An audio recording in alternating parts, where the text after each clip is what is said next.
Welcome, ladies and gentlemen, to Recenter. Our guest tonight is Mark Anderson, and the topic, of course, is the American attack, the NATO attack against Syria and the wider conflict with Russia. Welcome on the show.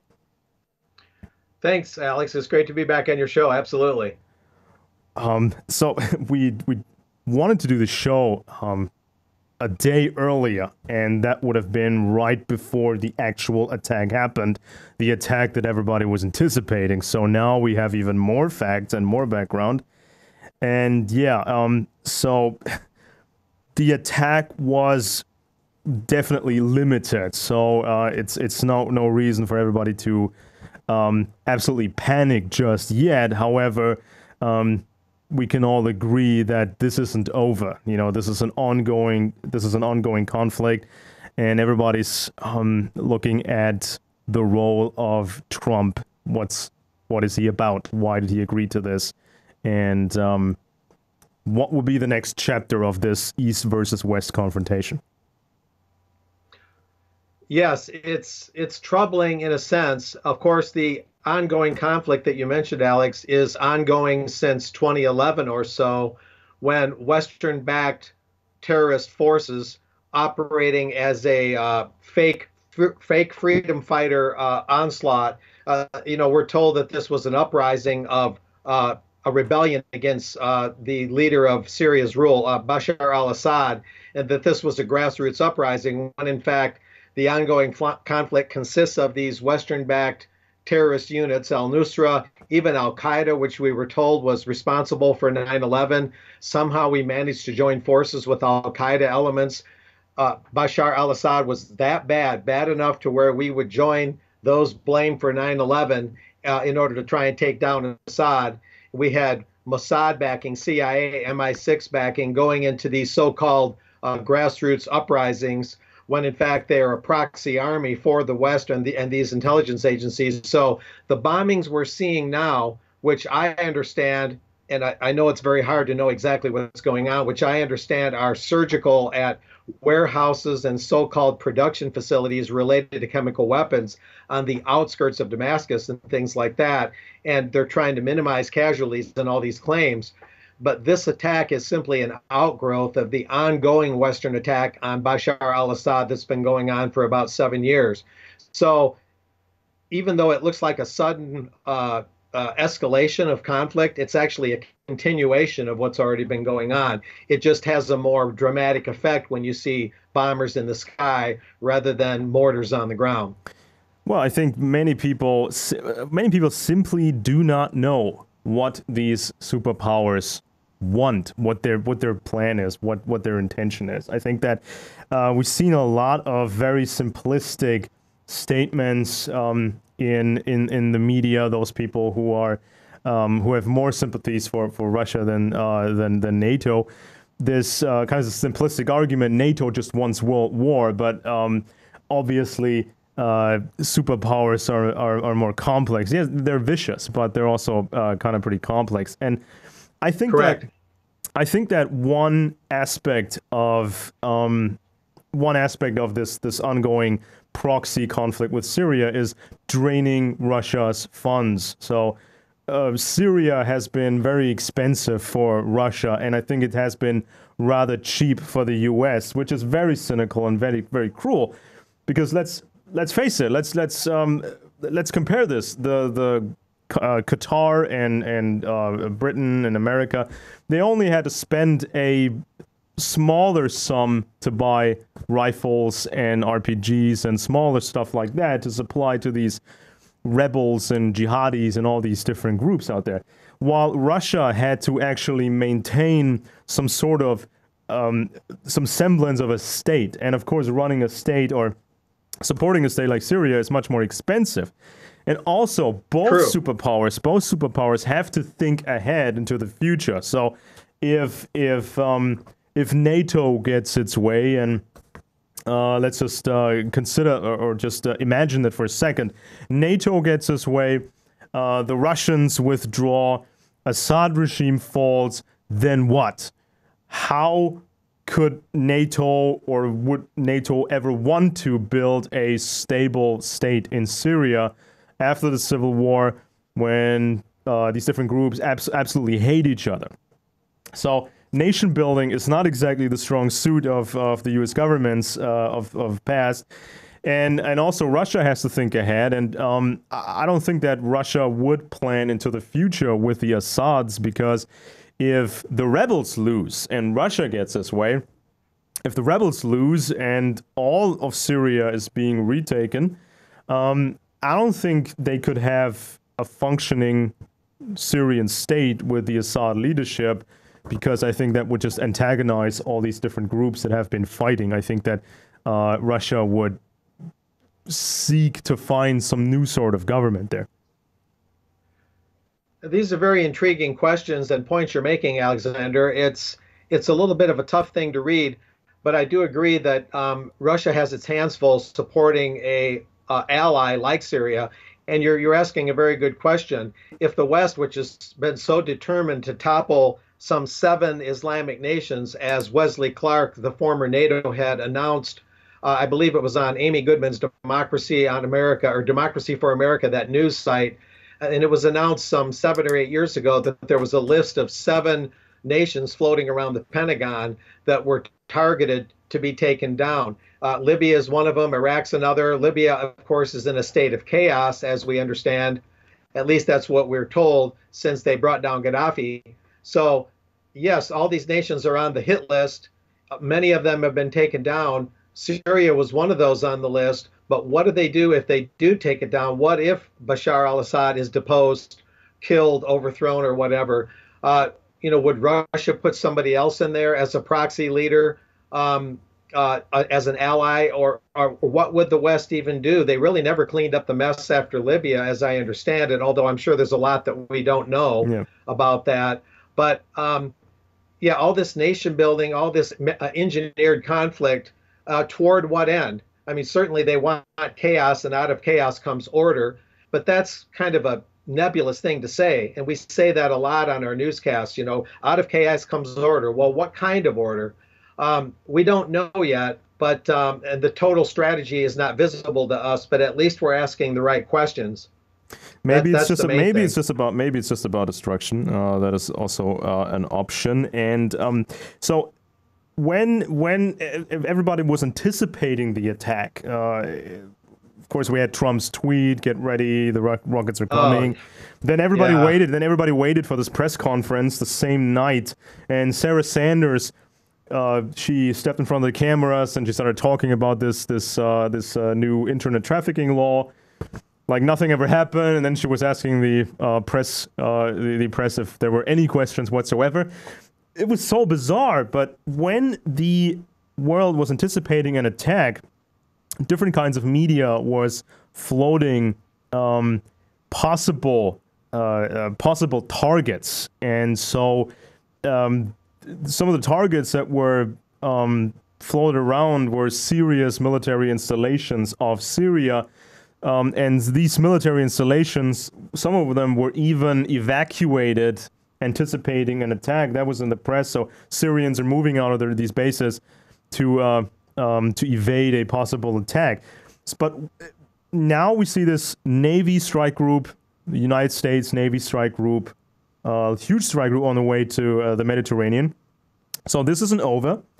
But what if NATO actually had attacked serious targets in Syria? And what if NATO actually does, in the next week or 2 weeks or 4 weeks, what if NATO actually does attack important military targets in Syria? In my opinion, that would directly provoke a Russian invasion of Syria. They would see no other choice but to send 100,000, maybe 200,000 Russian troops into Syria. And then, of course, NATO could claim this is an occupation. This is illegal. Russia is just trying to grab this country. And so, then, in this possible scenario, if the Russians then send in troops, the United States could react by selling weapons to Ukraine, which of course could trigger the next step, and Russia actually might invade Ukraine. Maybe that's NATO's plan all along. Maybe it's just about pressuring the Russians, draining Russian funds, putting all this pressure on Russia so the Russians actually do something dramatic, and NATO can pose as this benevolent force that's always just on the defense, I think. Well, of course, NATO always poses that way. As you know, Alexander, they've always posited themselves. And the outgoing House Speaker, Paul Ryan, the Speaker of the House in the U.S., just spoke to the Czech Parliament, and he kind of dabbled along these lines, speaking to that Parliament in Prague. Once again, the West is blameless. NATO could be nothing other than a purely defensive, relatively benevolent force, and who could ever see them as being an aggressor, even though that's exactly what they were in Libya. And a quick question is this current thing in Syria, does this have NATO's signature of approval? Is this officially a NATO operation, Alexander? Sort of, kind of. I mean, we saw France and Britain joining the United States in these attacks, and we saw these troop movements. But as far as I could see, France did not mention Russia by name. They were just talking about the Assad regime and the supposed gas attack, and so yeah, they all keep. They all present themselves in a certain style, like NATO does not want to look like the aggressor. They have their own style of marketing, right? Their marketing is that they are the world police, and they have the consent of the governed, right? They have the consent of not just the American governed people. They have the consent of different countries' populations, and so that's kind of how NATO markets itself. While the Russians, I mean, everybody knows in Russia that there's this one party that rules, and there's a kind of an elite that rules the party. So the Russians, I think, have a marketing problem there, while NATO can maintain this illusion of consent by the governed. That's true. You could very well be right. Again, hard to predict with ultra crystal clear clarity, but it could very well be the case that this is a way to keep prodding Russia while looking like they're just doing these hopefully limited surgical strikes, as we're initially hearing in Syria. Again, there's, of course, the factual questions. They're saying, well, we can't hit a chemical weapons depot because that would blow up the chemicals and create a dangerous, poisonous plume. And yet, at the same time, out of the other side of their mouth, the U.S. will say, well, we're hitting chemical weapons production facilities, or assumed chemical weapons production facilities. Production facilities. Yeah, what's the difference between that and a storage depot? Maybe the difference between Diet Pepsi and Diet Coke, between, pork and a mixture of beef and pork, sausage. I mean, the similarities are so great that it almost blends into one thing. All those metaphors aside, it gets a little awkward to try and describe it, but clearly the West is using a false pretext. This is the third or fourth alleged chemical attack that Bashar al-Assad, the leader of Syria, would never have had any reason to carry out against his own people. Yet this is the third or fourth time we're hearing that he did it. Vanessa Beeley, the British journalist, who I know through 21 Wire, 21st Century Wire, Patrick Henningsen, has been on the ground many times, as has Patrick and Eva Bartlett. They've shown time and time again that the white helmets are not the real rescue first responder official unit of Syria. They're not the Syrian government. They're connected to British intelligence and British funding. They're trumping up these scenarios. In one case, I was on a show yesterday with Patrick on the radio show Alternate Current Radio based in Texas. And Patrick, who had been in Syria, said they took a building that was burning and people that were affected by smoke inhalation.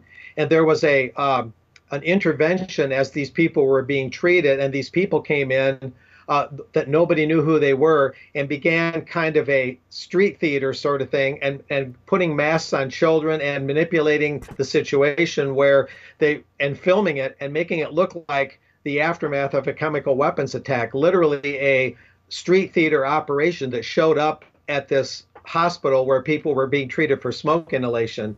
This is how much they're getting in the face of people and intervening to create this ongoing false scenario. And no one's ever said, I've never said at least, that Bashar al-Assad is an absolute angel, but he would have no reason as the apparent ruler of that country, at least nominally the ruler of that country, to attack his own people, if only for self-preservation reasons. It would be the stupidest thing he could possibly do. Yeah. So that has to be made. And let's not forget that the Assad state, in its I think in its third generation now. I mean, of course, the father of Bashar al-Assad was a leader for a long time, and then one of his sons was built in the propaganda as the great successor, but then they had to switch to Bashar, who was not really prepped for that role initially. And of course, if you go back that far to the father of Bashar al-Assad, you're talking the Cold War, and you're talking this insane pressure that was put on all of these countries by the United States and Russia. So we can't simply judge this Assad state that has been around for decades, judge it as if it was existing in a vacuum. You had this insane pressure from this Eastern and Western superpower, and the relationship between the United States and Russia has always been kind of schizophrenic. I mean, on the one hand, you saw these brutal proxy operations in the Cold War, and fighting over control in different countries and third world countries in the Middle East. All these brutal proxy wars, and at the same time, you had, going back even to the end of World War II, you had these comfortable backroom deals when an American president would get together with the Russian president or the Soviet president. They would smoke a cigar, they would drink really expensive scotch, and they would just write on a piece of paper, you get this country, we get that country. You can control that country about 70%, and we can influence it 30%, and on and so forth. I mean, there was a famous incident with Winston Churchill and Stalin when they wrote it on a piece of paper, and like, you get this, I get that. Why couldn't they do it this time? Why couldn't the American leadership and the Russian leadership, why couldn't they just get some really expensive scotch and a cigar or a case of cigars and write on a piece of paper, you get that part of the world, we get the other part of the world. Okay, let's go home. Yeah, maybe you're talking about Yalta and all these other, FDR would call Stalin Uncle Joe. That was his nickname for Stalin, even though Stalin was shown to be, a murderer way back just after the Bolshevik Revolution. And of course, there was the Lend-Lease program during the Cold War when the U.S. sent so much material and technology in quantities that defy description and costs in those days dollars that are even high in our, let's just put it this way, extremely high monetary costs. And there's a lot you could say about what you just said, Alex. There has been that carving up of countries, which of course is very callous and cold sounding, that they would sit down with a piece of paper and determine the fate of people like you and I would bet on a football game. And that, of course, has its own brand of cruelty, its own degree of callousness that's really beyond the moral pale.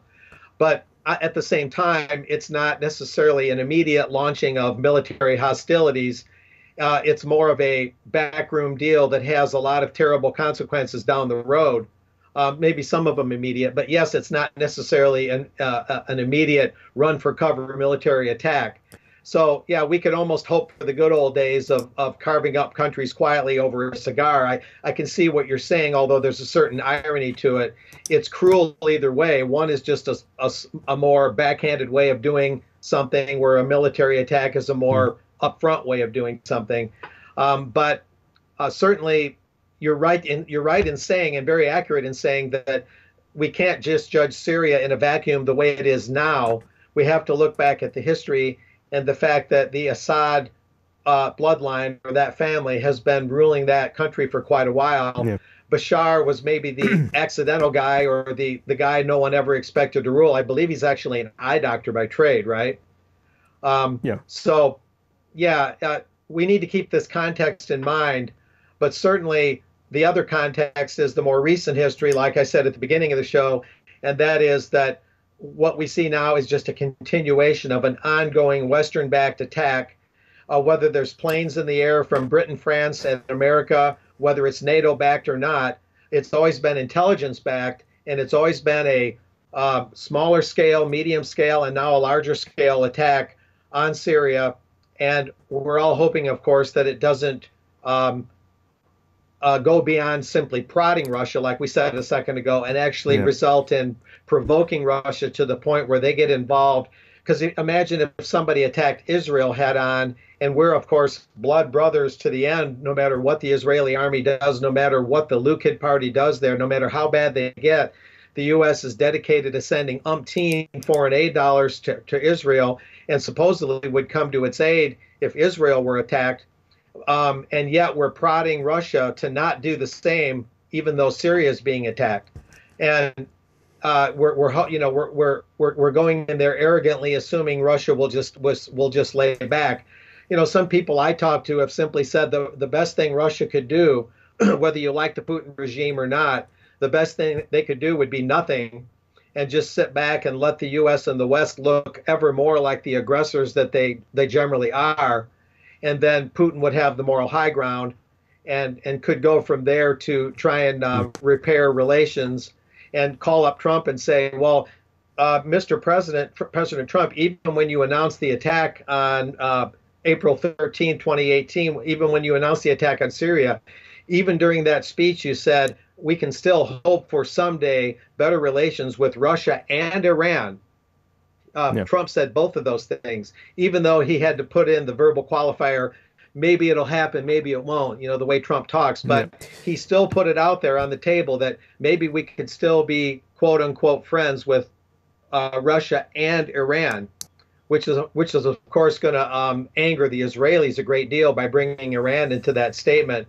And so I don't think Trump is looking for a fight with Russia, but as he maneuvers, as he tries to outmaneuver the mainstream media that's so much on his case and so much wants him deposed.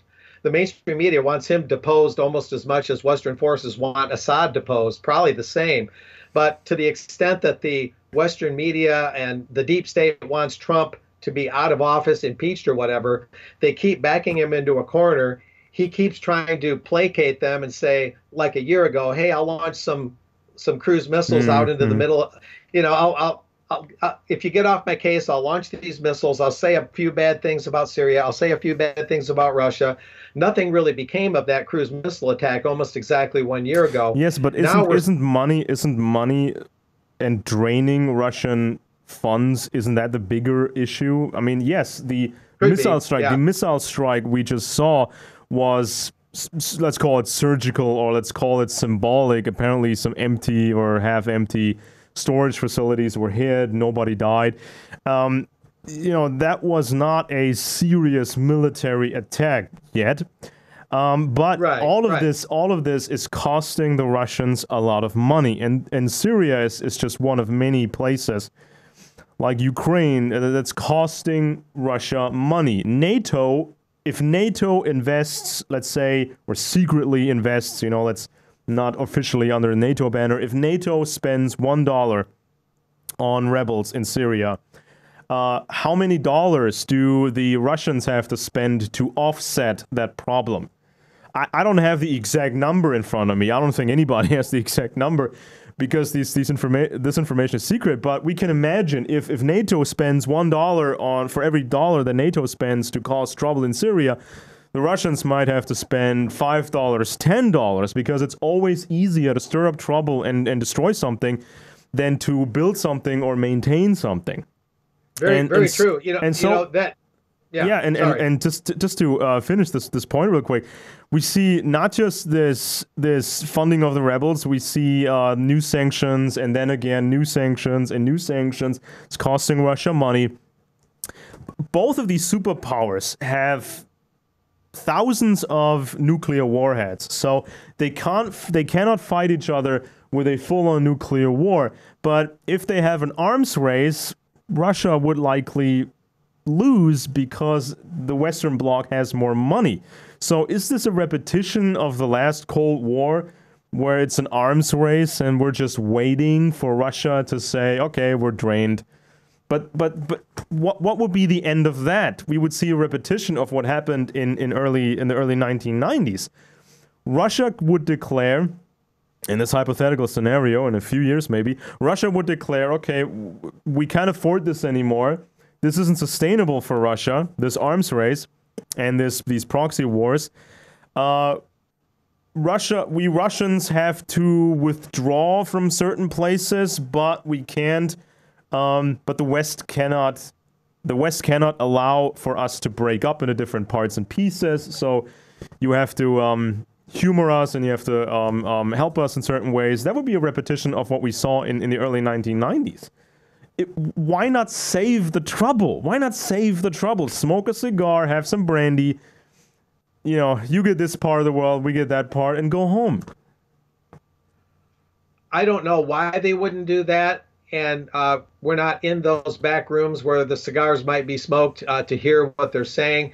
And as you say, these are valid concerns, but we don't know the dollar amount that Russia would have to spend. But you are correct, because it's common sense. You're correct in saying that it's much more expensive to rebuild than destroy, at least in most respects. Just to kind of put that aside for a second and finish my point, about we can Trump, see I have some serious notes about Trump too. See where these things commingle. A year ago, it was obviously a less serious attack, although it looked ominous at first when those cruise missiles, some 60 of them, 59 or 60, were launched. Now, a year later, with all this pressure from Israeli interests, Zionist interests, the media, and so on, wanting Trump to toe the line or get out of the Oval Office, Trump's getting backed into a corner further and has to do more realistic, more serious-looking military actions, and his options are getting narrower and narrower and less.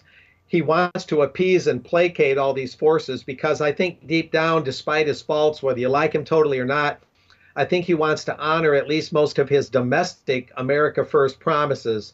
I was just meeting the Texas governor the other day at a press conference, and they're sending more troops to the U.S.-Mexican border. They're trying to build this wall. They're trying to use the military in a limited but constructive defensive sense to secure the U.S. border. Right after that, right around that time, comes this third or fourth alleged chemical attack in Syria to kind of take some of the publicity away from what's going on at the border in the U.S.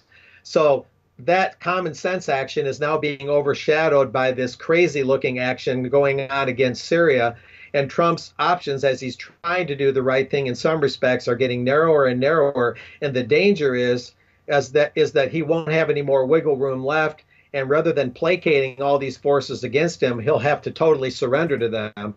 And if he totally surrenders to them, he'll pretty much be at their disposal to do whatever it is they want done. And that's where draining Russia of its resources and having this constant prodding of Russia that we're talking about, that's where it could get really dangerous. And then they would decide the losses are too great physically, monetarily, and then they would actually militarily come to Assad's aid. And so that's the dynamic to look for. How long will Trump hold this out? What are his options? Are his options narrowing like I believe they are?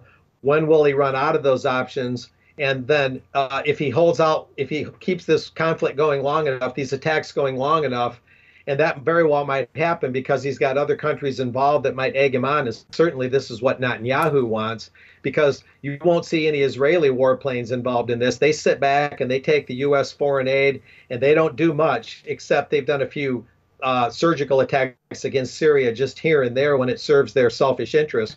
But as all these things come together, the longer this attack lasts, with these naval forces you mentioned coming aboard in the Mediterranean, the longer it lasts, the more dangerous it gets. The best thing Trump could do would be to pull the plug reasonably soon, and the best thing Putin can do, as hard as it will be for him, as difficult as it would be basically do nothing militarily and make the West look like the real boogeyman. So when this attack unfolded and you had kind of the foreplay, the tweets and the announcements and all that, and everybody was freaking out, everybody was anticipating what's going to happen next, and then of course the actual attack happening, you saw a lot of anger in conservative circles. You saw a lot of shock and surprise in let's say alternative circles or whatever, kind of the significant part of Trump's supporter base. A lot of people or Trump fans were shocked and surprised. And of course, it's all emotional. You know, everybody gets scared when superpowers threaten each other that way. But when you look past the shock and the emotion,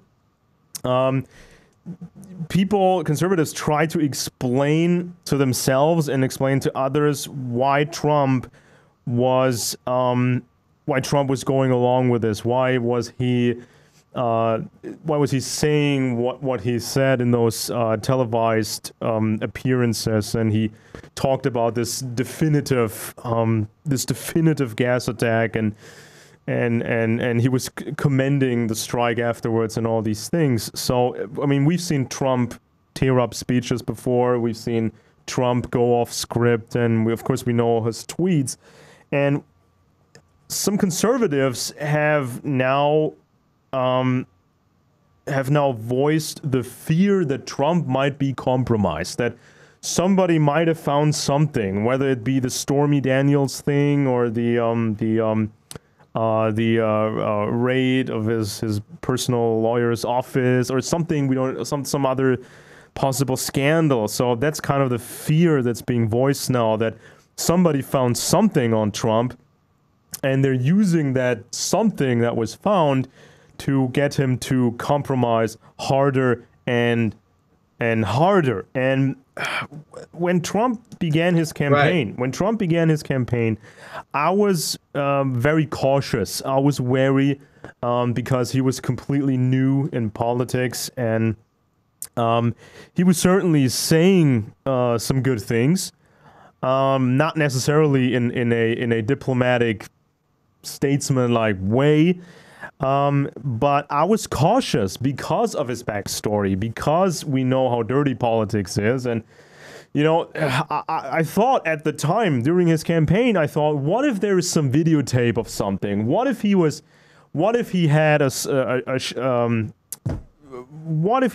running his mouth in a joking fashion, you know, behind the scenes, and there was a camera running on one of his shows? What if he said something that could get him in trouble, you know, that would just cause, you know, public outrage or something? What if there's a little snippet that somebody has? That was kind of my thinking back then. What about these women accusing Trump? What about his business dealings? I was cautious, and now I think we've seen this. Conservatives, Trump fans, they're voicing their fear now that Trump might be compromised. What do you think of that? Oh, certainly. That's a distinct probability. All this pressure by Zionist forces, the media, which is aligned in part with Zionist forces, and so on, that are wanting Trump to walk a extremely straight and narrow and walk away from most of his America First promises, other than what he needs to keep the natives from getting restless, to keep the peasants happy. Along with all this pressure, naturally, they want to depose him, impeach him, whatever. That's brought up by George Stephanopoulos, who, through ABC News, interviewed James Comey, so James Comey can sell more books and run down Trump.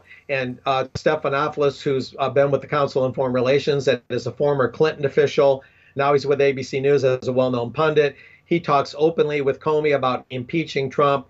And part of that process has got to be to find enough dirt on Trump to make it irresistible, so enough American people would support impeaching him, or at least not reelecting him in 2020.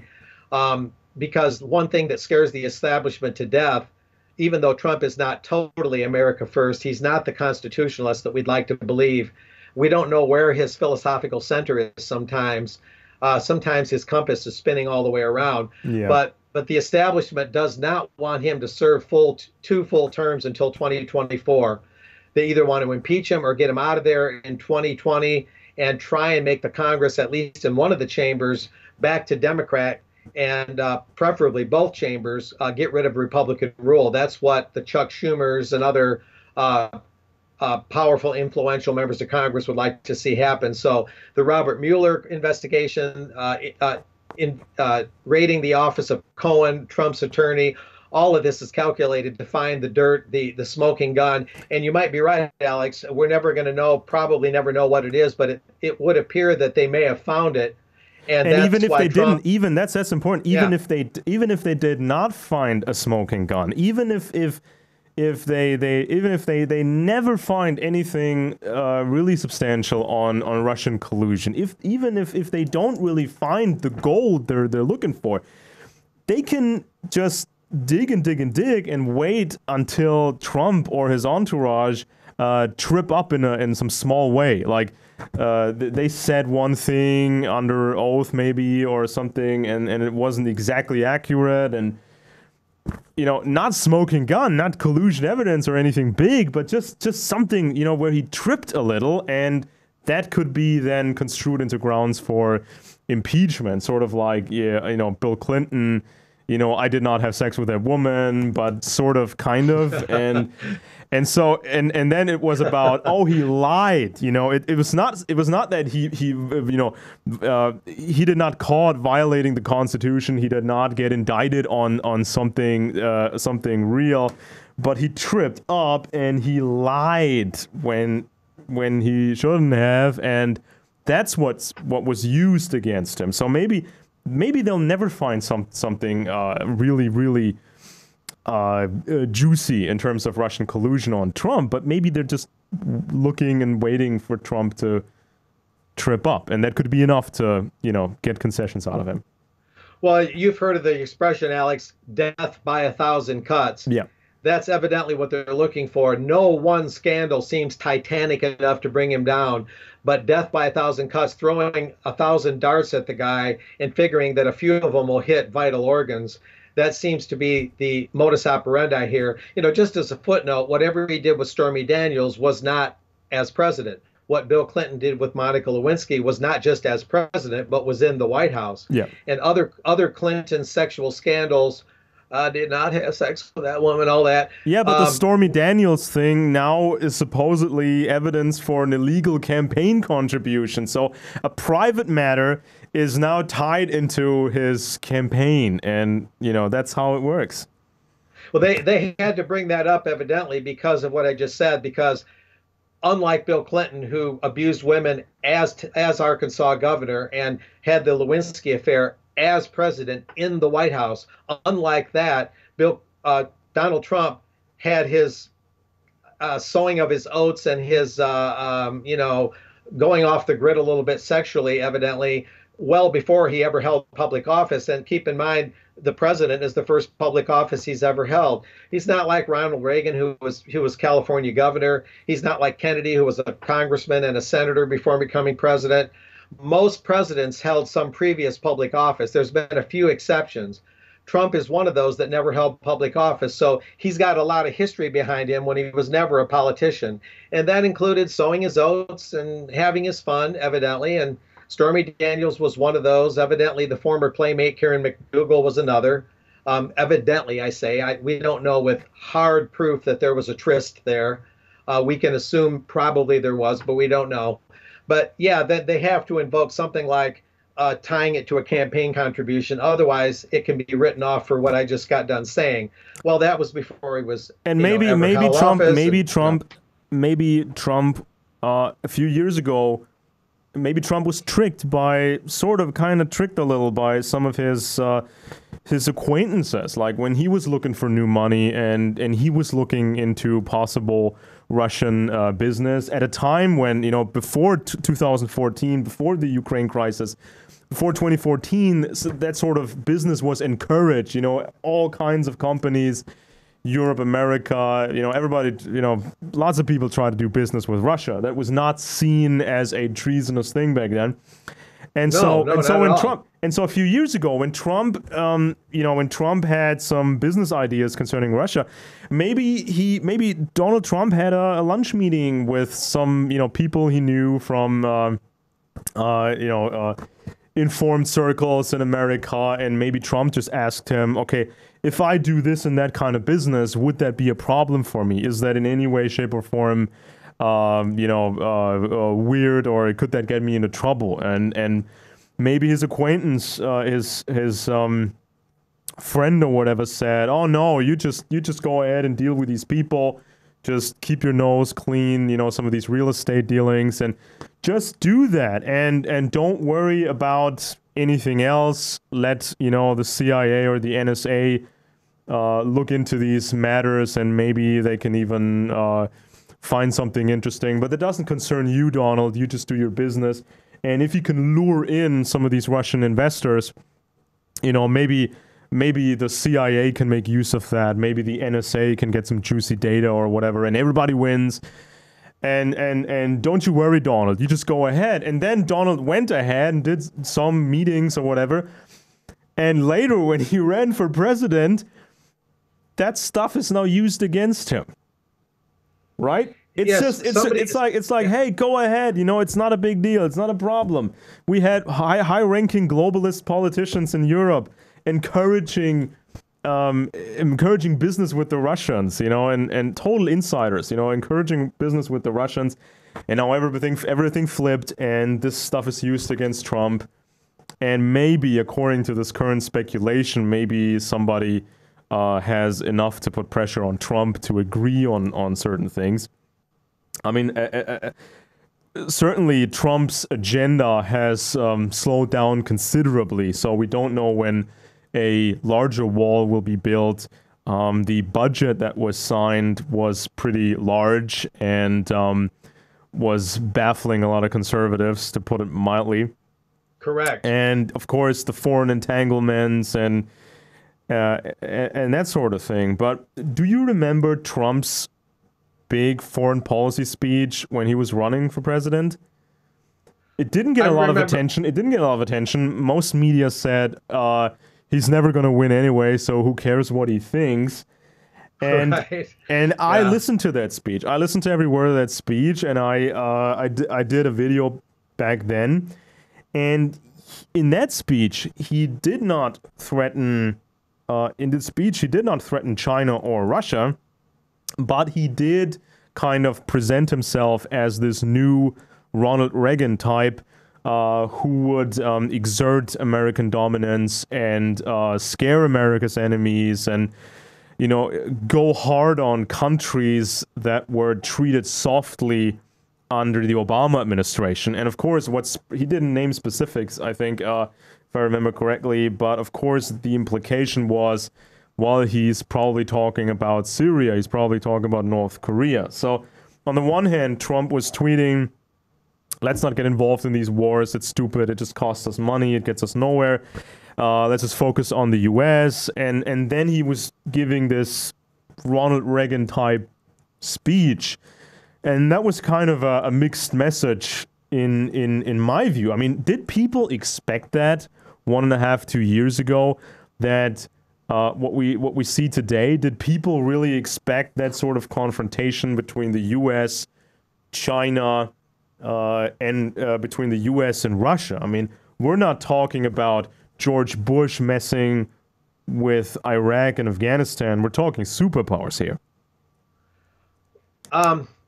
You bring up a lot of good points that would take a while to cover totally.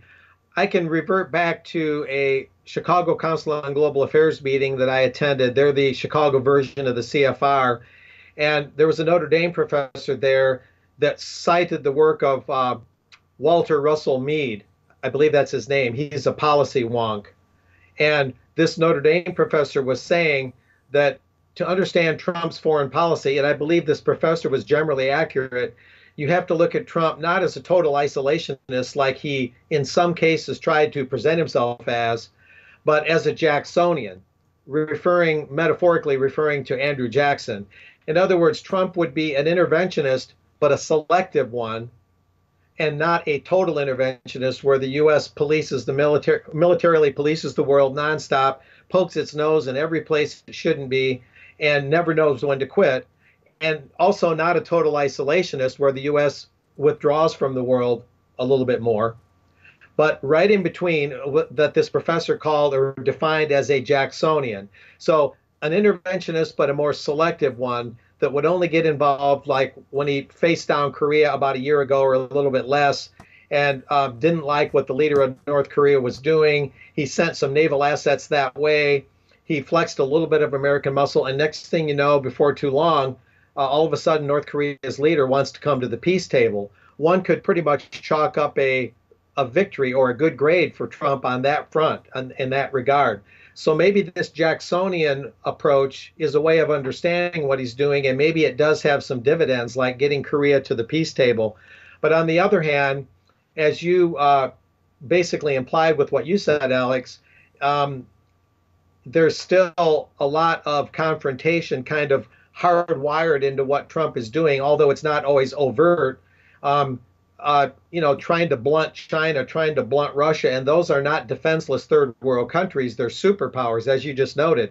So pushing them around, maybe it's a little harder to get them riled up, but when they do get riled up, you're going to have a lot more trouble. So I don't know if Trump's going to find that balance point, how to be a good Jacksonian without being too interventionist, also without being not interventionist enough, ending up being too isolationist. Maybe he's trying to hit that balance to appease all parties and placate them so he can move forward in this slightly zigzag manner that he does. But he always runs the risk of being overly interventionist, largely because of the neoconservatives in the government. He hired John Bolton as national security advisor. That was weird. A rabid, export democracy at the barrel of a gun, pro-Zionist, rabid person, a rabid policymaker, someone that believes in military conflict and military war as a matter of policy.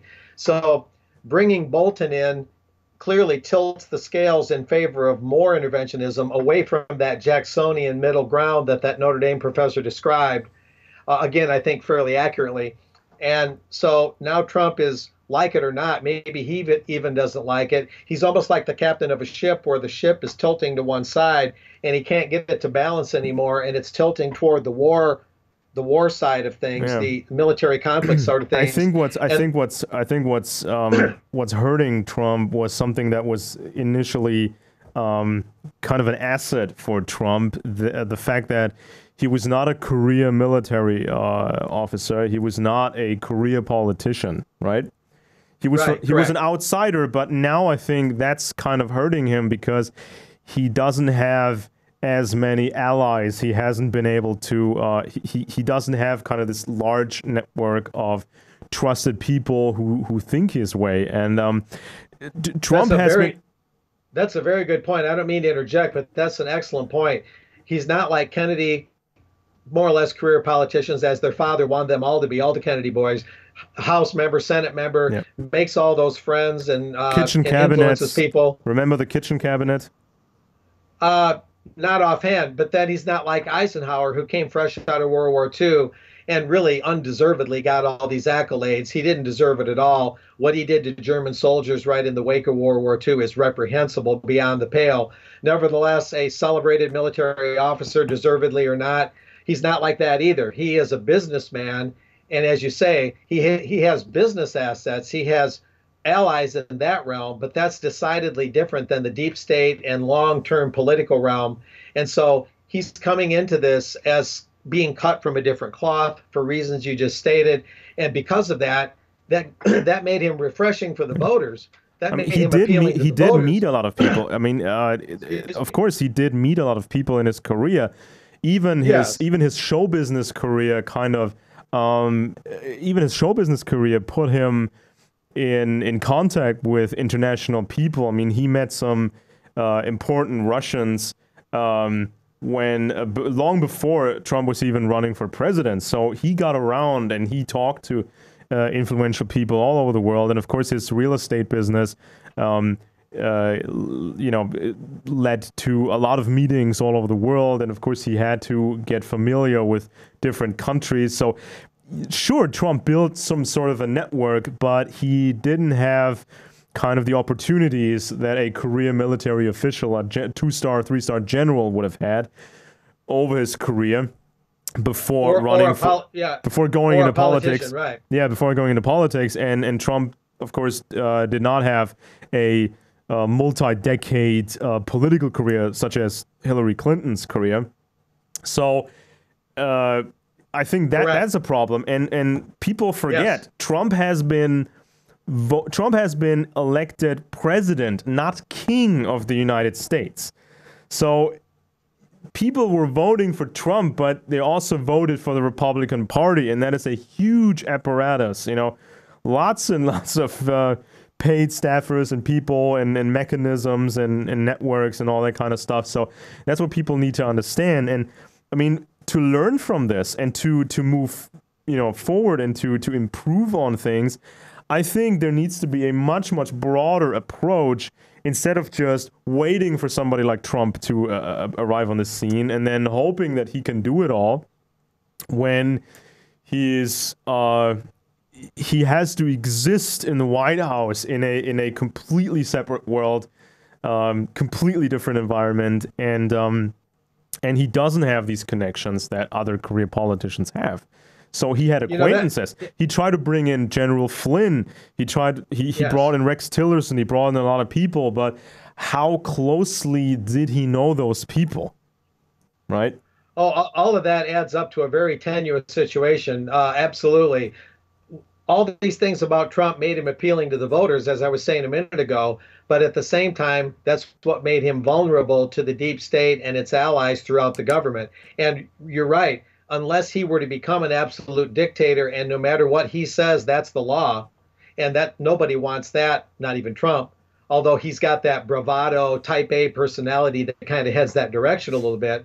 But absent that, you would need, as you indicated, Alex, a broader reform of government, so you wouldn't have to rely on one guy to do the right thing, and if he fails, then the whole thing goes up in smoke. Yeah. It makes everything extremely vulnerable. So if you imagine Trump as the captain of a ship and the winds are blowing the wrong way and he's tilting, like I said a minute ago, he's no longer able to find that foreign policy middle ground like a Jacksonian, then the storms and the higher winds are taking the sails off his ship.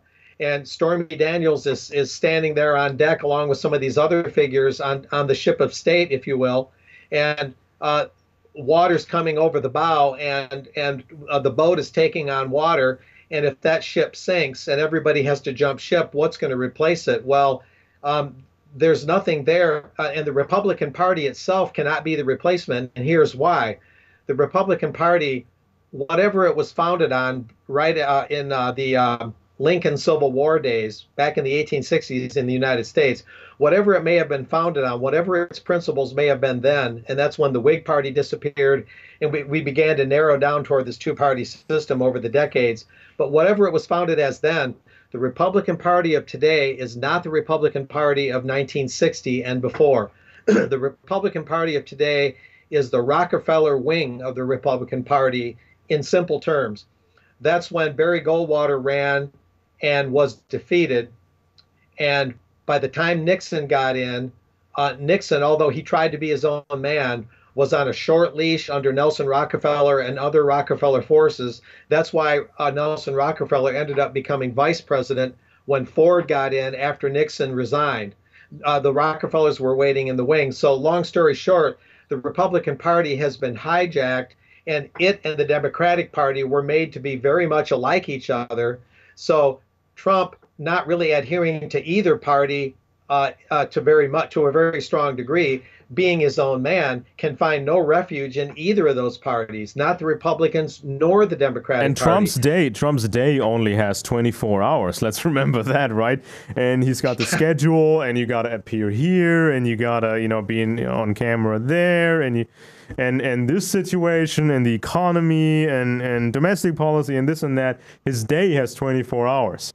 So he can't be on top of everything. He can't know everything. He can't. Right. And the deep state operates 8 days a week, 30 hours a day. I mean, they don't really know time as any kind of barrier. Unlimited resources, unlimited influence. Yeah. And the Republican Party, after it got through the Rockefeller phase, then through some other gyrations came the neoconservatives, who are basically Trotskyites redressed as conservatives Yeah. that believe in revolutionary change by means of war and subversion.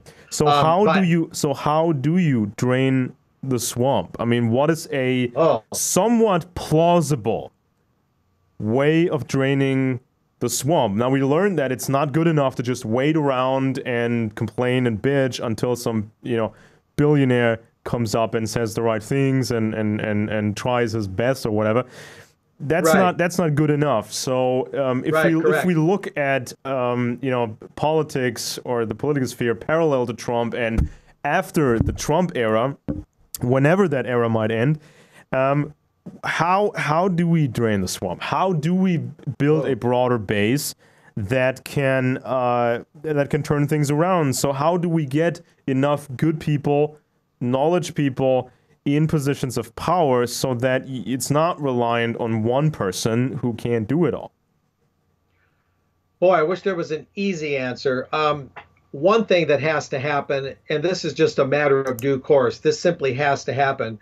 Alternative media like ourselves have to gain a larger market share, in lack of a better word, more influence, in other words. The mainstream media is standing on one leg here, and they're getting pretty wobbly, and they know it.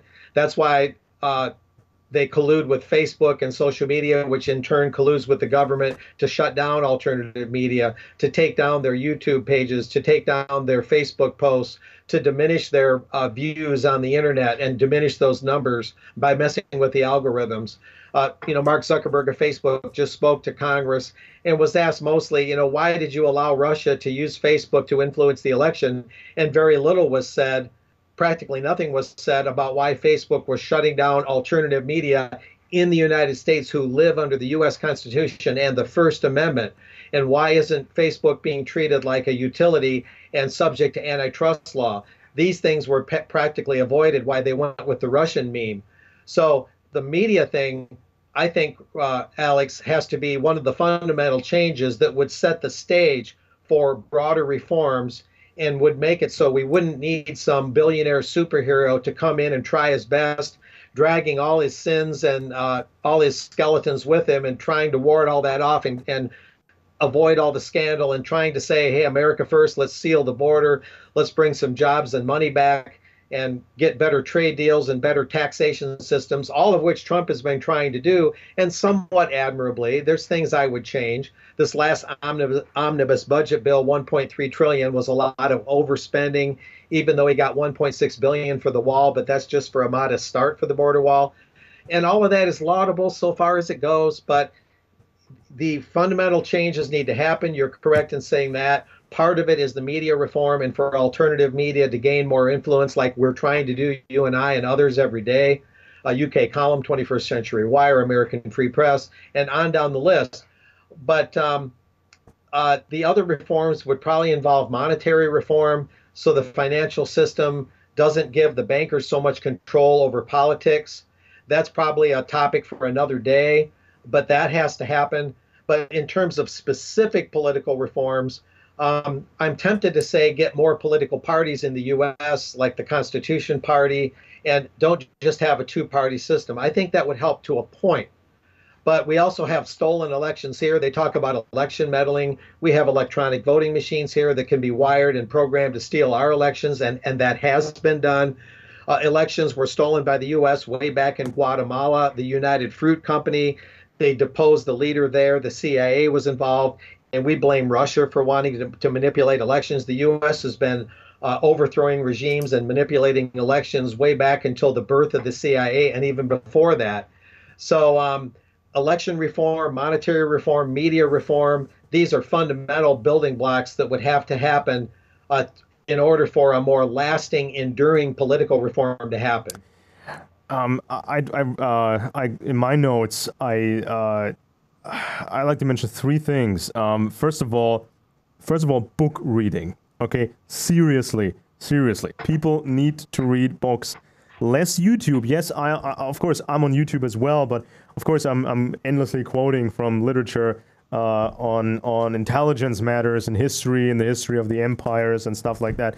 So that's I think thing number one. I would strongly suggest to people read books and not just one book or two books. Make it a regular thing and pick stuff that is pick stuff that is good. Pick stuff that is critical, and write down. Make a list of what you have read in your life, and then divide it up into categories. Let's say category intelligence agencies. What have I read about intelligence agencies? And then you can list the books you have read. Empires. What have I read about empires? Military matters and maybe psychological matters. You know, do I understand the human mind in some meaningful way? And so then you can see where you need to read further, where your shortcomings are, maybe, right? See, that's what I do. Right. That's what I've been doing for years. I can always tell, okay, my history is pretty thin in that area or that area. I have to read some more books about that. And right. And I think YouTube is, I mean, yes, YouTube has hosted for free a lot of so-called alternative videos and critical videos and good videos and bad videos. And also YouTube has paid the makers of videos or the advertising partners. And of course, YouTube has suggested all kinds of videos to new viewers. But I'm missing the book knowledge on YouTube. When I listen to people on YouTube, usually I do not get the sense that they are reading a lot or reading anything at all. I think there's YouTubers that derive their so-called education from other YouTubers who also have not read any books. And now, when it comes to you, for example, now, like you're a bit older than, let's say, the YouTube target demographic, like children or 12-year-olds or 20-year-olds, who look for makeup information or video game information. But you have read books, right? And that sort of qualification is something that I think we all need to be more transparent about. I've done something very simple. I posted a list of all the books I've ever read. It's almost complete. Oh, wow. The list is almost complete. I haven't yet added some of these, things that are in storage somewhere. But I posted the list, I divided it up into categories, and these are the books that over the years have influenced my work, and I quoted from them so people can actually tell, yes, I have read these books. And I think everybody should do this so we can all get some new, great tips on, oh, I need to read this book. I really need to read that book. Oh, that's a great book. So we can increase our knowledge. That's one. And we also are more transparent. So, for example, if somebody's on YouTube and someone does not have a college degree in, let's say, history or political science, that person could at least post his book list, his reading list, and tell people, this has been part of my education. And I think that YouTube, once the quality goes down, once it's just about clickbait and trying to guess what the audience wants to hear, YouTube starts to become a problem. And despite people racking up hundreds of thousands of subscribers and whatnot, YouTube can become a problem because ultimately the purpose of YouTube, just like the purpose of YouTube is the same purpose that Facebook has, keeping you away from books. Because if you're in front of your Facebook and if you're in front of YouTube, you can't read a book at the same time. That is the main reason, besides the surveillance, that these platforms even exist. They don't care if these platforms make money or lose money. It's about keeping you away from books. You see, in a classical tyranny, you're not allowed to read books, or not allowed to read many books. But in our society, we're allowed to read almost anything, but we don't. We choose not to read. We watch YouTube instead, and that's a big problem. Yes. I mean, you see, especially... Yeah, you're Especially, hitting on let me something finish very this point. salient. Let me finish this point real quick. I mean, you know this in conspiracy media, and I count myself as part of that, even though I think that it's more about research into empires and power structures and intelligence matters. Right. But let's just use that term, conspiracy media. Fine, conspiracy theorists. Tinfoil hat, whatever. I mean, Right. of Yeah. course, if what did we see over the past 10 years, 20 years, when especially when the internet became a thing? But it happened before, and you will know that. And I've checked the history on conspiracy literature, and it was the same back then. There's a lot of infighting, and whenever somebody doesn't agree with somebody else's opinion in conspiracy media, there's the immediate accusation, oh, you must be an agent, you must work for some nefarious intelligence agency. But I think that Right. especially today, most conspiracy YouTubers and bloggers and whatnot, I think they have not read enough books about intelligence agencies to judge these matters, and it's really simple to make that accusation. Oh, you don't agree with my theory here, you must be one of them, right? It's real easy to say, but if we need to drain, if you want to drain the swamp, if we want to build structures that are clean, we have to be educated about intelligence matters. Really educated about intelligence matters. We have to be able to figure out whom to trust, who is trustworthy, who is not trustworthy, and who might be compromised, and who might just be influenced, and that sort of thing. And I think that's part of it. Yes, right. Yeah, and so that's one thing, and that leads me to the next point.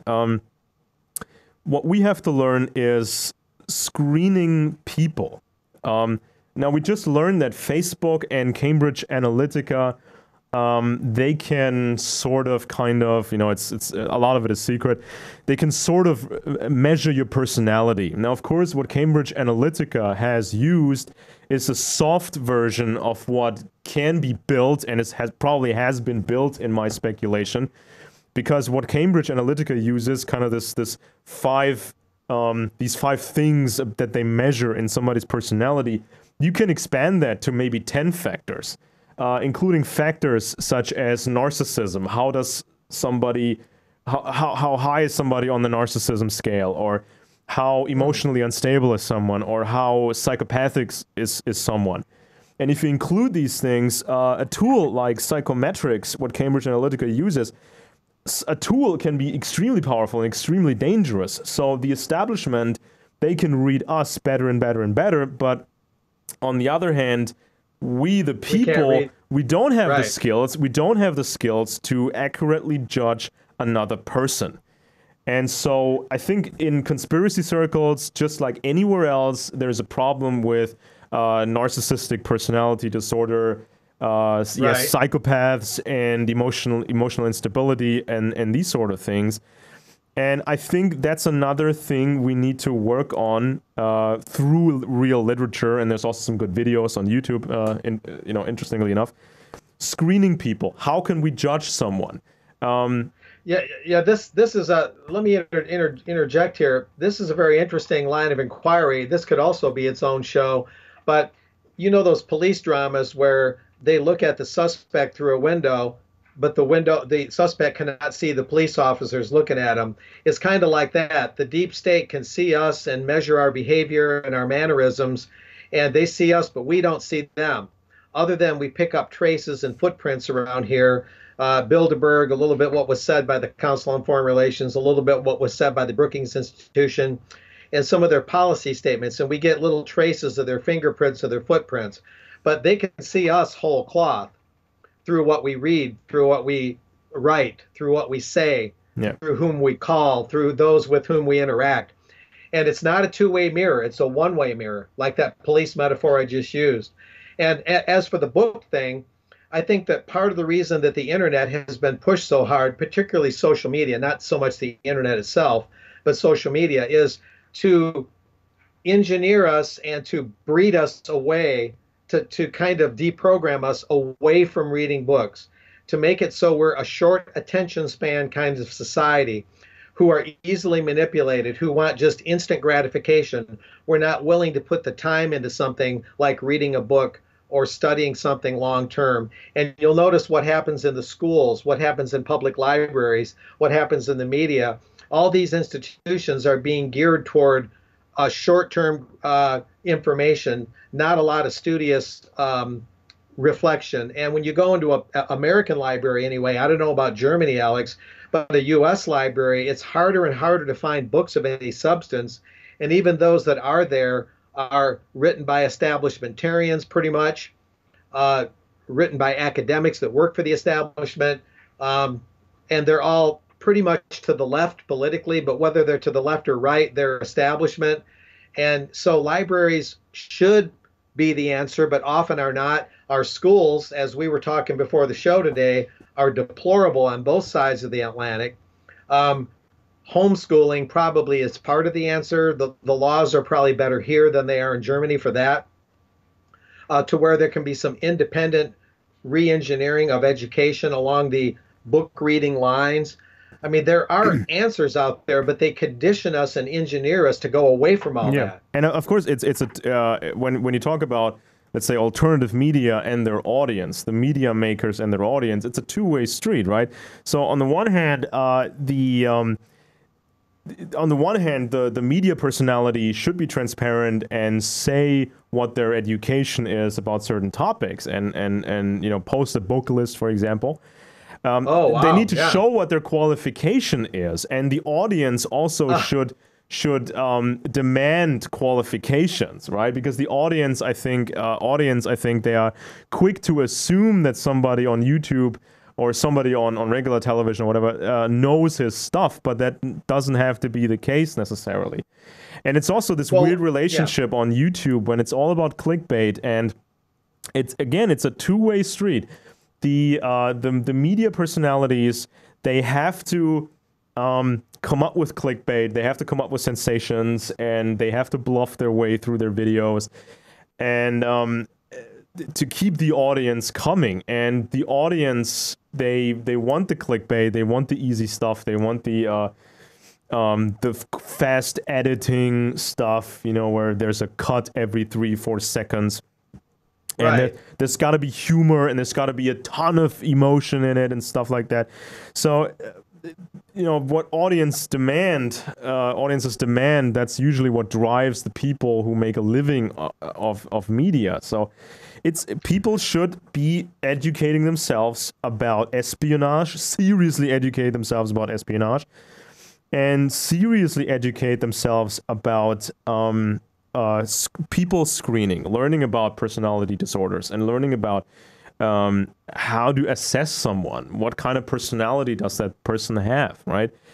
Absolutely. And because if we look at the wider picture, I mean, obviously, if you take conservatives, they're only part of the population. You also get the center people and the left, and you get Muslims, and you get minorities, and you get people with a migration background, and so there's a lot of different groups. And in the way I see it is like this: we're all subjects in this empire, and we're all subjects in this empire, and we have to think of ways in order to steer people towards a constitution, steer people towards a common ground to a certain degree. I mean, because conservatives can't impose their will on everybody else, just like the left can't impose their will on everybody else, because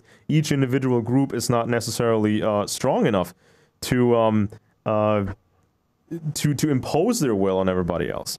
So now Trump of course was confrontational. Trump was catchy, and Hillary, on the other hand, was almost a caricature. The total socialist, but also a hawk. So extreme, such a caricature. And people, I think, when it comes to politics, they're thinking in these extremes. And there's not a lot of dialogue between people. And I think that was very different after 9/11. I think after 9/11, different groups came together and said, okay, let's focus on saving the Constitution. Let's focus on fighting the elites, and let's just be critical towards both parties.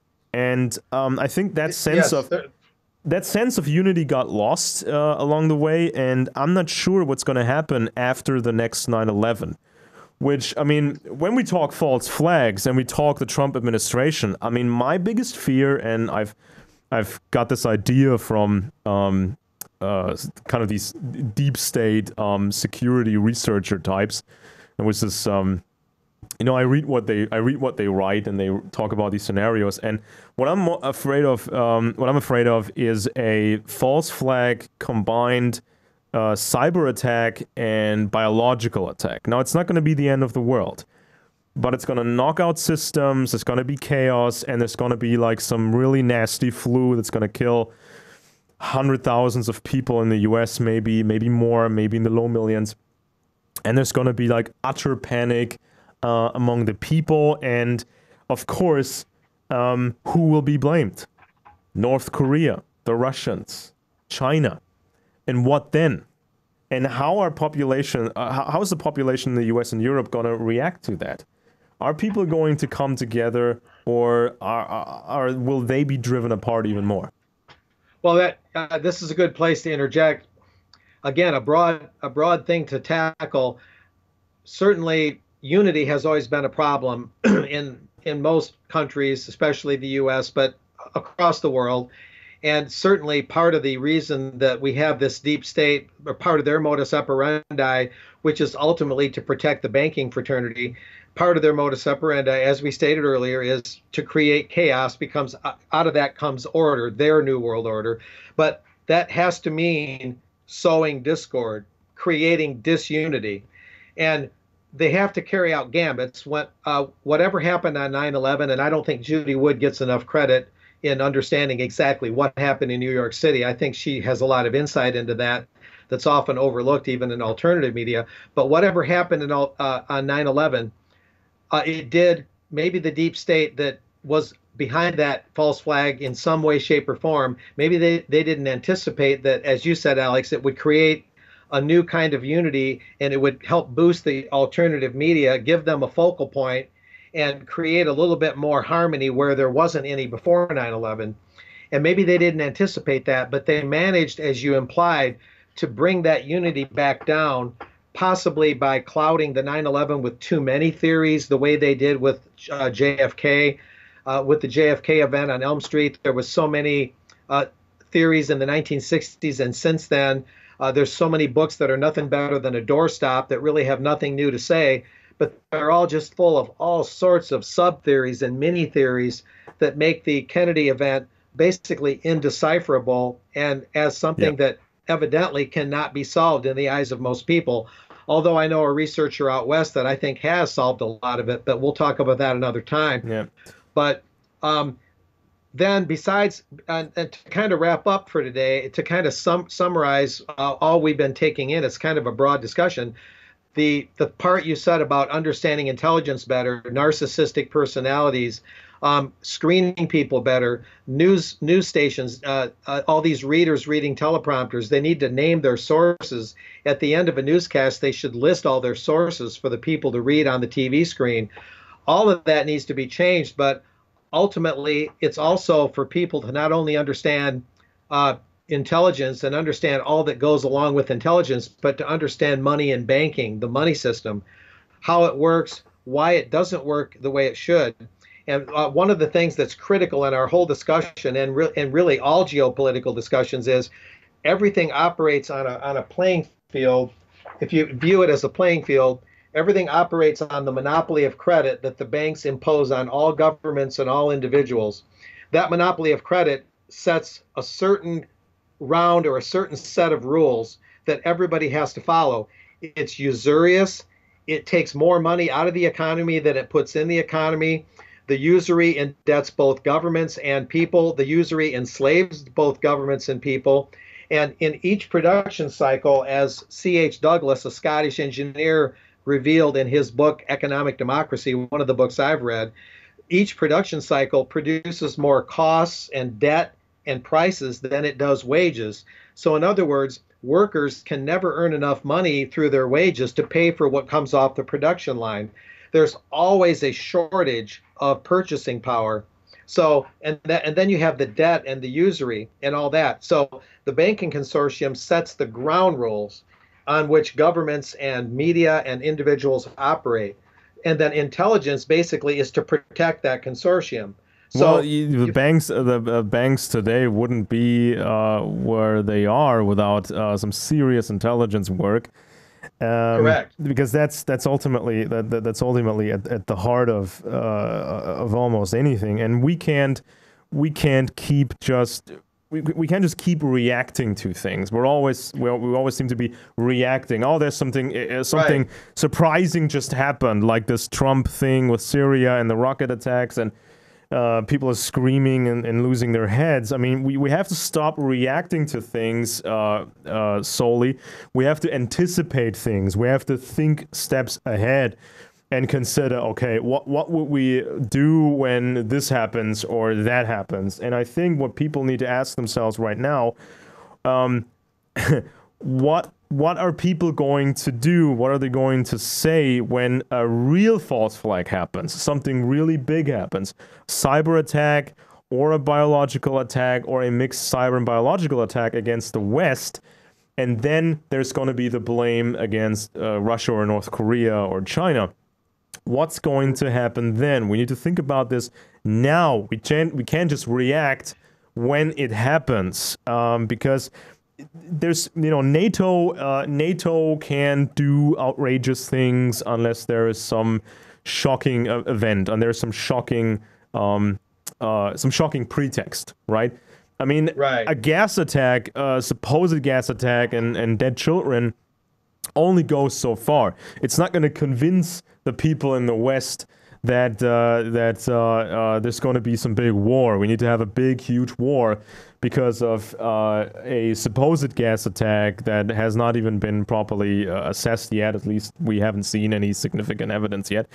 So a gas attack is not enough somewhere in the Syrian desert or whatever. So there's Right. to That's make true. dramatic things happen, you need a dramatic catalyst, and that could happen at some point in the near future, maybe even during Trump's presidency. And then there's the question how he's going to react and how everybody else is going to react, because when something like that happens, this is way bigger than just one president can handle. Yeah, and they could use that as the pretext to impeach him or vote him out in 2020, as we've been talking about. Yeah, to kind of summarize it, clearly not only do we need to know what we would do if these terrible events were to occur. Heaven forbid, hopefully they won't. We can all pray and hope and work toward preventing them. But not only do we need to know how to react, we need to know how to anticipate these things through our alternative media operations, like you and I and others do, Alex, to where we create enough awareness and we create enough knowledge. And I think that we're, in our incremental way, we're doing that to where those behind these things think twice about doing them at all. And then you're getting into prevention, or at least delaying them.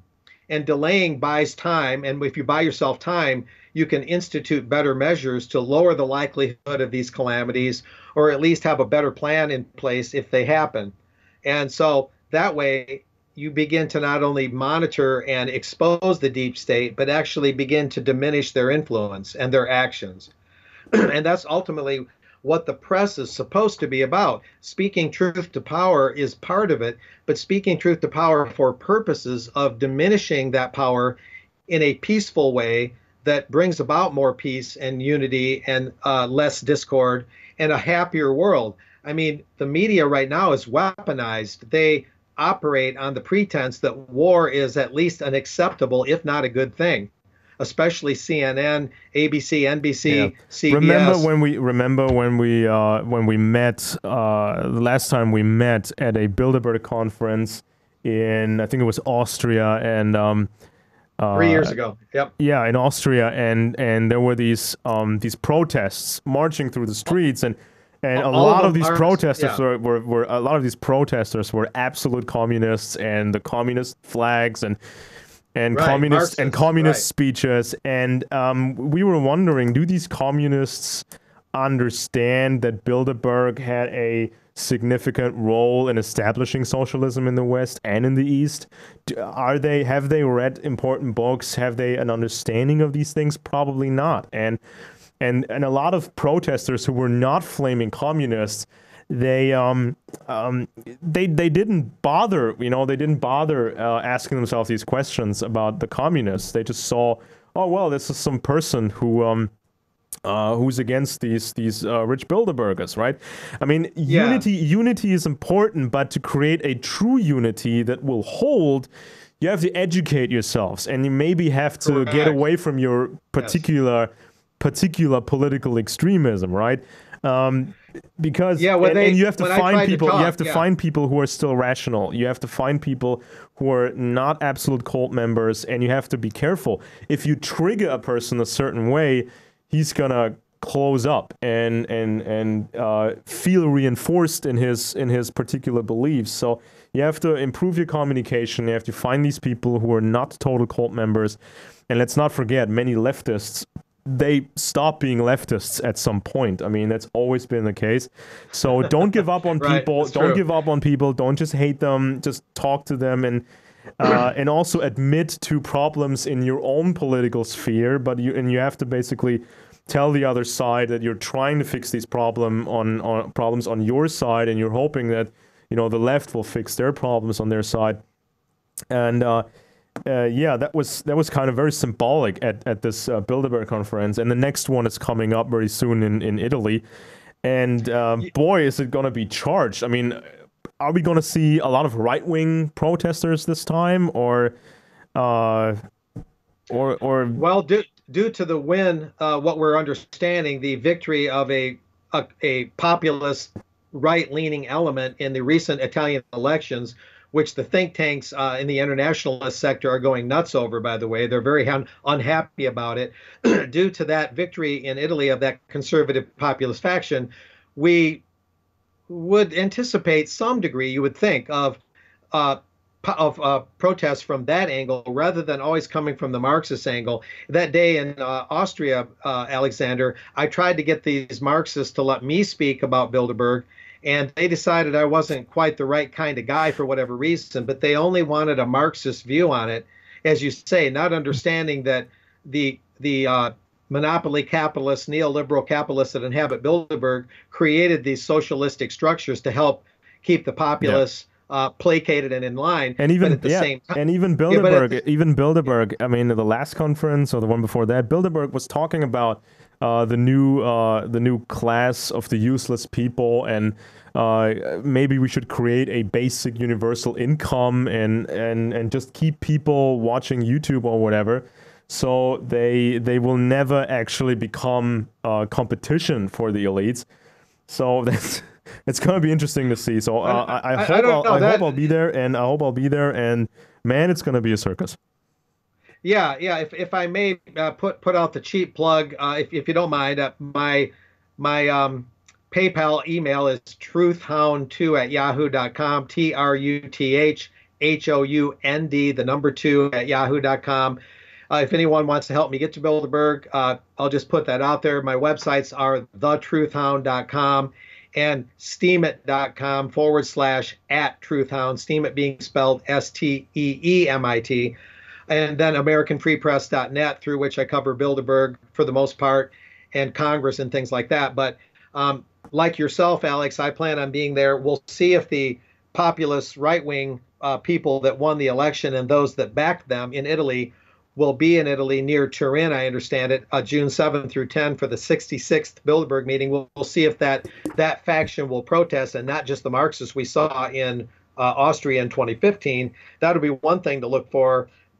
The aftermath of this war, or if this war is still going in Syria, some elements of that will clearly be on the Bilderberg agenda. I'm also looking for a Yasha Munk. He's, I believe, a German Jew scholar. He studied, among other places, at Harvard, And he was also educated, I believe, at Cambridge without looking it up. But his name is Yasha Monk. He spoke to the Chicago Council on Global Affairs recently. He spoke to the National Endowment for Democracy, a neoconservative think tank that poses as a financier and benefactor of democracy, and it gets congressional funding from the public purse in America. This Yasha Monk, this expert on populism that's trying to overthrow democratic societies, he says, in the EU, and trying to undercut the European Union, trying to undercut liberal democracy, as these think tankers like to call it. I pretty much expect, I can't confirm it by any means, but I pretty much expect this Yasha Monk, this so-called expert on populism, to appear at the Bilderberg meeting this year.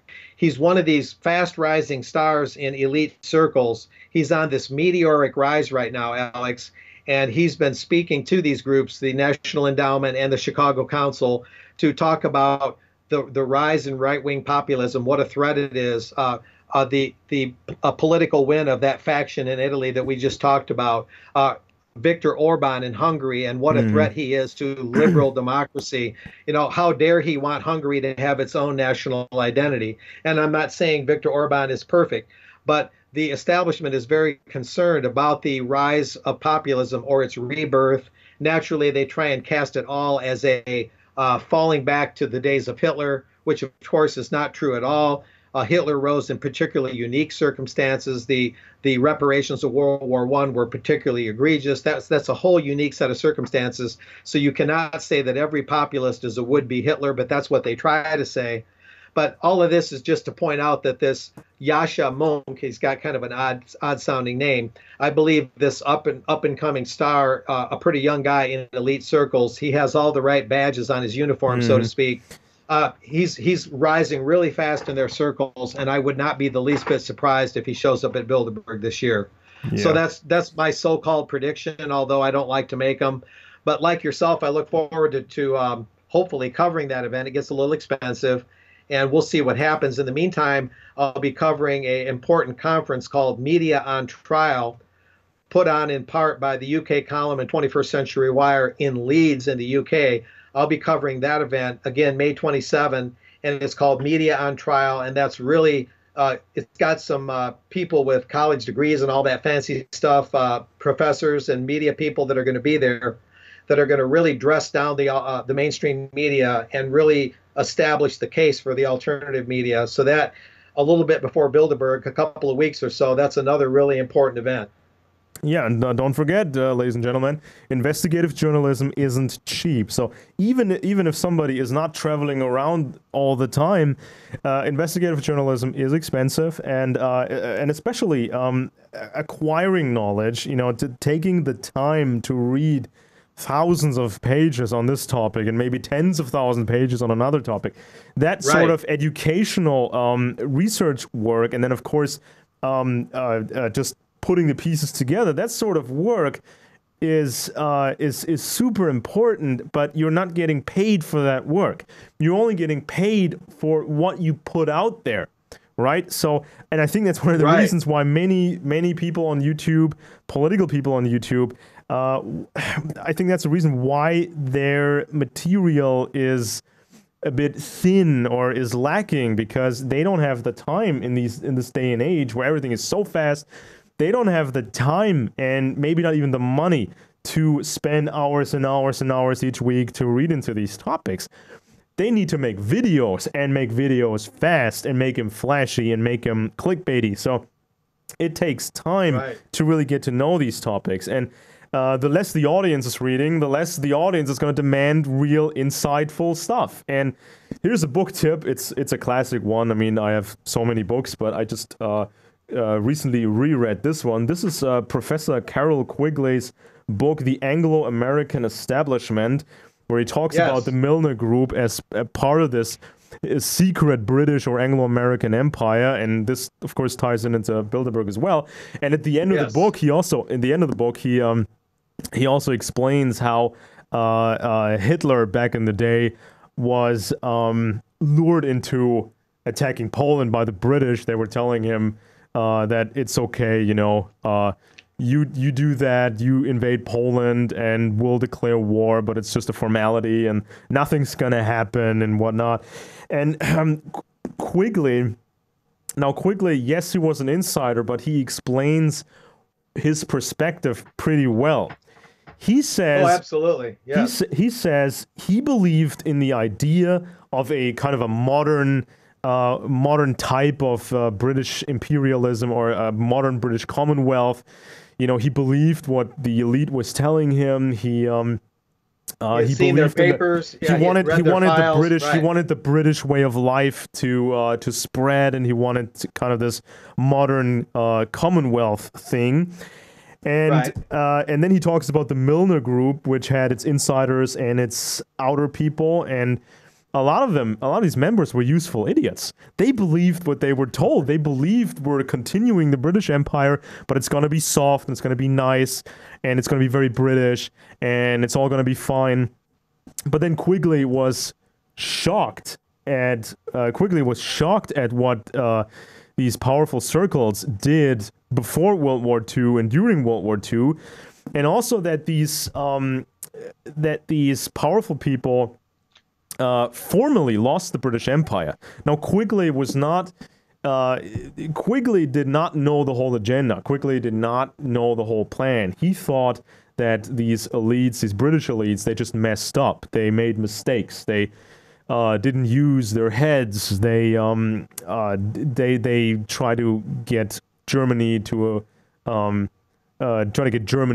fight with Russia, and thereby saving the British Empire and sort of thing. So he believed they just messed up. That's why he wrote his books exposing these things. But there's so much important stuff in these books. And when you read it now, with all the other stuff that's been out, all the other research that's been out now, you can understand that even further. We all live in this empire, and they're playing us off against each other very well. And yes, they will even have a bigger world war if they think they can control it, and if they think they come out on top. Yeah, I read, among others, this book, The Nightmare of Camelot, an expose of the free trade Trojan horse by Gus Stelzer, a now late GM executive of General Motors, that better than any book I've ever read explains the ultimate problem with free trade. And the irony of it is you really don't want free trade, absolutely unbounded free trade. You want a lightly managed fair trade. But just mentioning that, and I mentioned the other book, Economic Democracy by C.H. Douglas, another very seminal book. And there's many I've read too. And as you say, Alex, there's not just the time of producing news articles and newscasts and broadcasts and radio shows. There's all the research that goes into it. Because believe it or not, if anybody from the mainstream is watching this, or just your average citizen, Alex and I and many others, ladies and gentlemen, we research this stuff a lot, and we have for many years. I've been into it with both feet since 1992, and it's now 2018, and I'm 57 years old. So that's where I'm at with this. But I think we've had a pretty productive talk, and I think if we had to kind of put a period on the end of this whole talk today, Alex, it's that to understand what's going on in Syria now, there's a lot that has to be sorted out. But of course, it can be whittled down into don't believe everything you hear, especially in the mainstream media. Don't go to war under false pretenses. We all need, especially in the United States, to call our congressmen and call the White House and urge caution, urge restraint, and urge the reforms along media lines and monetary lines and educational lines that we've talked about today. We can all play our role in making the world a better place and avoiding a situation where, like you say, we're just reacting to geopolitically engineered events. And instead of being reactors, we can be proactive and build a better world. And that's what we all want. That's why we're here. So with that, I think we've covered a pretty broad but helpful perspective today, Alex, in my view. Yeah, it was great having you on. Great having you. As always, great having you on. Hopefully we'll meet each other in person again this year's Bilderberg group. Well, and of course, we're going to be covering these developments further. We got the strike group, the American Navy strike group, heading towards the Mediterranean, which is not that far away from where I am right now, here in southern Germany. And yeah, it's heating up, and we have to anticipate what's going to happen next, and we can't just react. Thank you very much, and good luck to you in your work, and hope to see you soon. And same to you. Yeah, thanks for having me on, and same to you.